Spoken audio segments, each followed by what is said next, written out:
আমাদেরকে মনে রাখতে হবে, লক্ষ্য উদ্দেশ্য বাস্তবায়ন আমাদের চূড়ান্ত শপথেরই প্রধান অংশ। লক্ষ্য এবং উদ্দেশ্য যেটি আমরা নির্ধারণ করেছি, আমরা যে শপথ গ্রহণ করেছি, সেই শপথের সবচেয়ে বড় অংশ হচ্ছে, প্রথম বাক্যটি হচ্ছে, আমার জীবনের লক্ষ্য উদ্দেশ্য হবে এই সংগঠনের লক্ষ্য উদ্দেশ্য। সদস্য ভাইয়েরা এখানে আজকে যারা উপস্থিত আছেন, আমি আপনাদেরকে বিনীতভাবে অনুরোধ করব, আমাদের শপথ যদি পর্যালোচনা করা যায়, তাহলে প্রথম বাক্যটি যদি আমাদের চোখের সামনে চলে আসবে, সেই বাক্যটি হচ্ছে, আমার জীবনের লক্ষ্য উদ্দেশ্য বলতে এই সংগঠনের লক্ষ্য উদ্দেশ্যই হচ্ছে আমার জীবনের সকল লক্ষ্য উদ্দেশ্যের একটি বড় দিক। আমাদের লক্ষ্য উদ্দেশ্য বাস্তবায়নে এই প্রধান চিন্তাটি মনে রাখতে হবে যে আমি যে শপথ গ্রহণ করেছি, যে শপথকে মনে করেছিলাম, যে শপথকে আমরা ধরে নিয়েছিলাম যে এই শপথই আমাকে আল্লাহ সন্তুষ্টি অর্জনের একমাত্র মাধ্যম হিসেবে আমরা গ্রহণ করেছিলাম। কারণ আমরা কোরআনের সেই বক্তব্যকে আমাদের মাঝে উজ্জীবিত রেখেছি।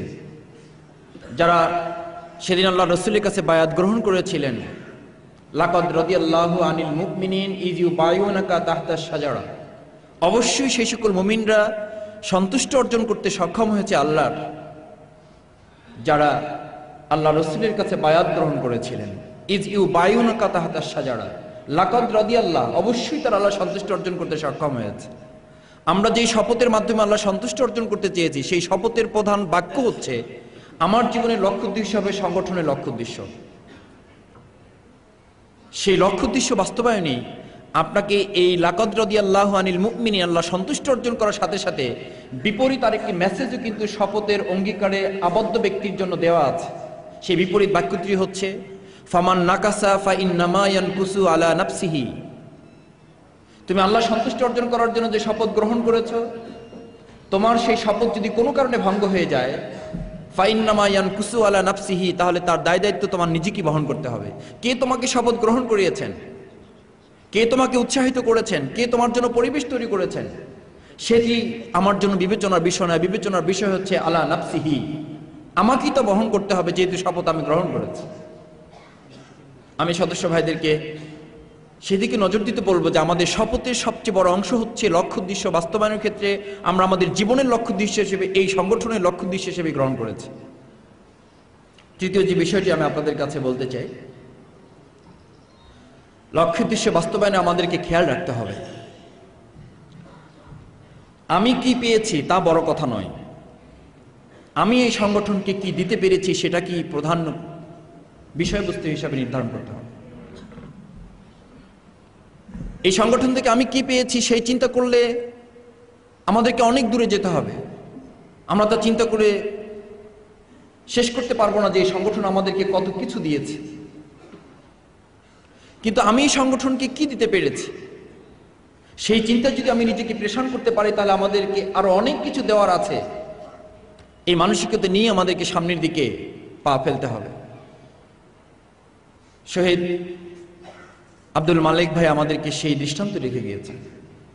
তার সাথে যিনি রাত্রি যাপন করেছেন আমাদের জেলার আমির পটুয়াখালীর, উনার কাছ থেকে একদম কাছে থেকে শুনেছি, এটি কোনো বই পড়ে শিখিনি। উনি বলতেন যে রাত্রি যাপন করার জন্য যে বেডে অবস্থান করতাম, মালিক ভাই সারা দিন কাজ করতো, রাতে কাজ করতো, 1টা, 1:30, 2টার সময় এসে বিছানায় শুয়ে যেত, আমাদের ঘুম ভেঙে যেত। উনি এসে শোয়া থেকে হঠাৎ করে উঠে বসে যেতেন।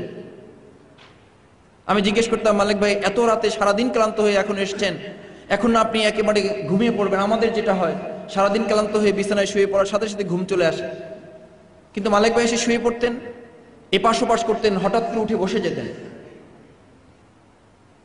সে বললেন যে আমি মালিক ভাইকে জিজ্ঞেস করতাম যে মালিক ভাই এত রাত হয়েছে, আপনার তো এখন ঘুমিয়ে পড়ার কথা।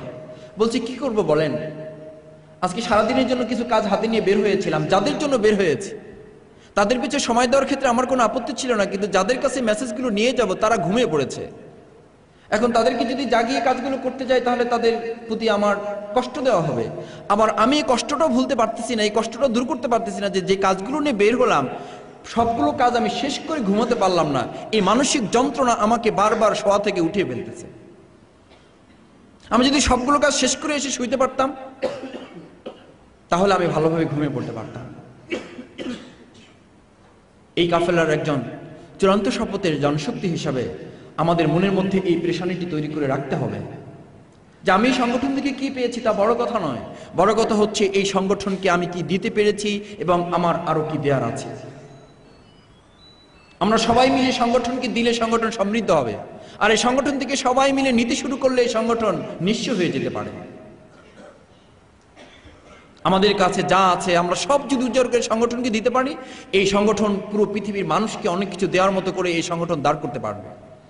কিন্তু এই সংগঠন থেকে যদি আমরা নিতে শুরু করি, কম করে যদি নিতে শুরু করি, তাহলে হতে পারে একসময় এই সংগঠন, আজকের যে সমৃদ্ধ সংগঠন, সেই সমৃদ্ধ সংগঠন নিঃস্ব